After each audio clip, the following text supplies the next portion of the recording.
December the 11th, 2002, at Europe's spaceport in Kourou, French Guiana.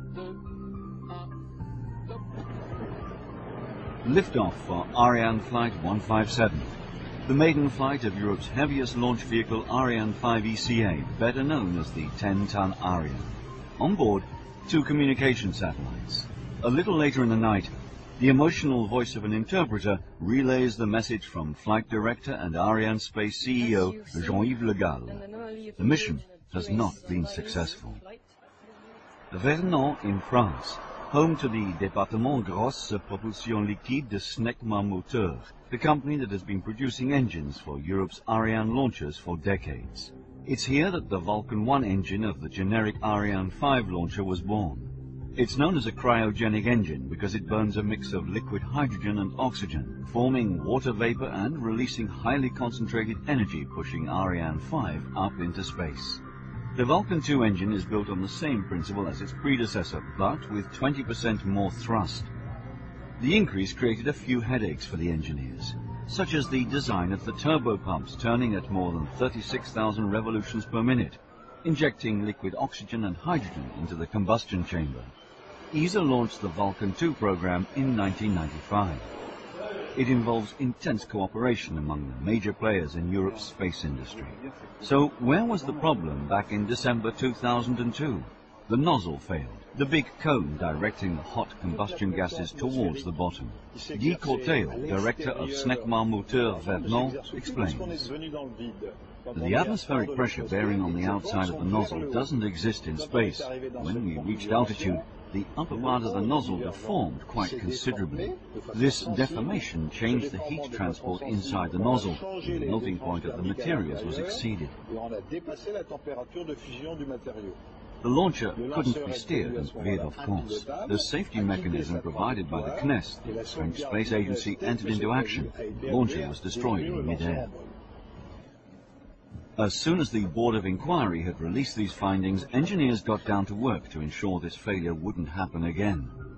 Pooling their knowledge and the information and results from tests and simulations, the European centres involved in Vulcain 2 were able to identify 2 main areas that needed looking at: heat fluxes and the mechanical resistance of the nozzle structure. Back to Guy Corteil. We added a number of reinforcements in the form of an external shell. We strengthened certain parts of the nozzle by welding added all over its upper half.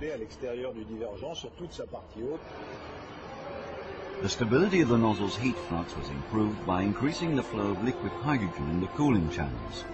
It arrives at a temperature of 250 degrees below zero in hollow tubes inside the nozzle.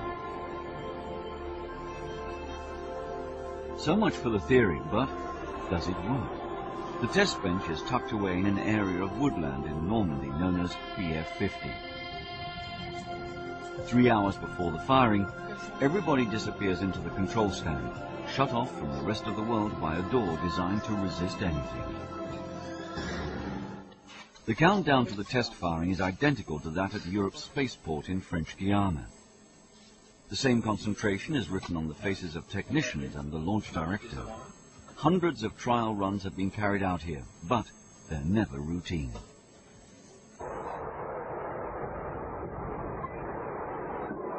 The thrust of one Vulcain 2 engine is roughly the same as 3 Airbus A340s taking off.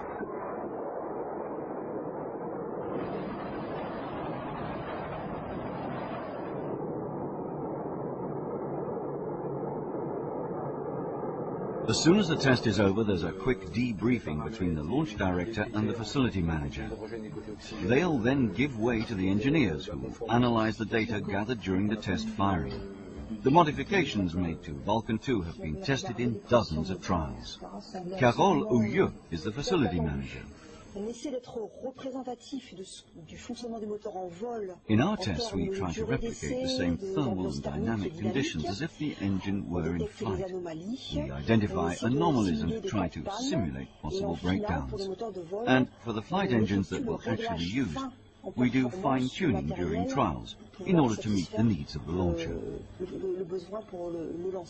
The qualification flight of the Ariane 5 ECA is now scheduled for early 2005. The recommendations of the Board of Inquiry were reaching far beyond the Vulcain 2 engine. Everything is done to make this flight a success. But the only real test for a new launcher is the flight, and this cannot be tested on the ground.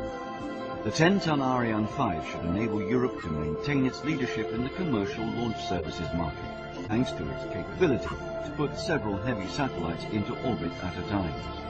The big sister of the generic Ariane 5 will also be used to launch the ATV, a freight carrier for the International Space Station, and it's a prerequisite for Europe's future planetary exploration missions.